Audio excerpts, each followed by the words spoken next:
6 na pinaka-hindi pangkaraniwang at weirdest restaurant na talagang umiiral. Number 1, Toilet Restaurant. Ang Toilet Restaurant ay matatagpuan sa Taiwan at ang pangalan ng restaurant na ito ay modernong toilet. Sa pagpasok ng restaurant na ito ay maaaring unang isipin na ito ay isang malaking scale toilet, kung saan pagkain at inumin o nagsilbi sa squat toilet at ang mga kagiliw-giliw na bagay ay na-customer.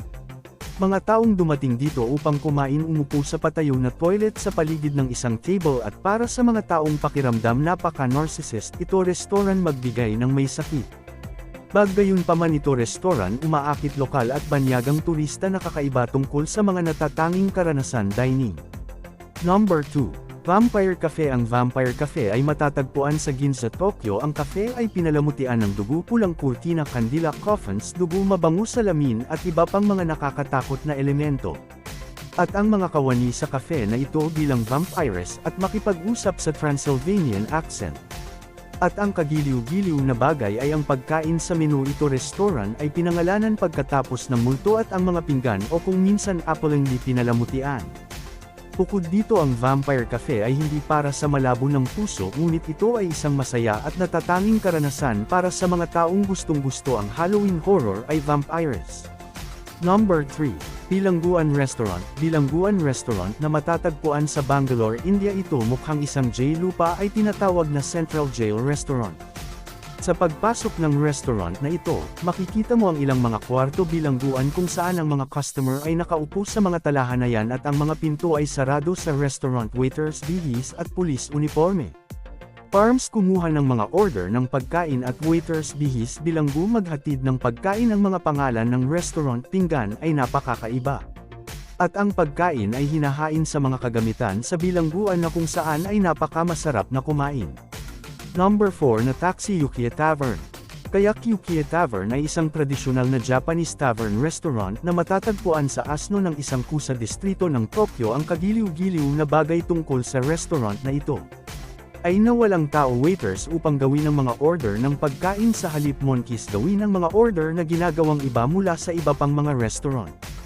Ang mga unggoy ay sinanay sa paraan na sila ay maghatid ng pagkain ng pagpili sa mga customer at magtrabaho bilang ang mga customer. Tulad ng gayunpaman tulad ng mga tao waiters, mga unggoy waiters ay hindi binayaran, sila ay pinapayagan na kumain ng saging at ay kinuha pag-aalaga. Number 5 Unison Spa Restaurant. Unison Spa Restaurant ay isa sa mga weirdest at funniest spa theme park sa mundo na kung saan ay matatagpuan sa Japan. Ito bar restaurant ay may 3 uri ng spa facility, kung saan ang mga customer bay kaysa sa isang swimming pool ng wine, coffee at noodles. Customer ay hindi kumain ng alak coffee para sa noodles na inilagay sa loob ng swimming pool. Sa halip sila ay bibigyan ng kape ng alak ng hiwalay upang kumain ng. Layunin ng sports center na ito ay upang magbigay ng isang iba't ibang uri ng kasiyahan sa mga customer. Number 6 na isang halo-halong isda cafe. Isang halo-halong isda cafe ay isang natatanging cafe at Ho Chi Minh City, Vietnam, kung saan maaari mong tangkilikin ang isang tasa ng kape habang nakaupo sa isang pool ng tubig na may isda swimming sa paligid ng iyong mga paa. Ang cafe ay may 2 palapag ngunit lamang ang unang palapag ay may fish pool.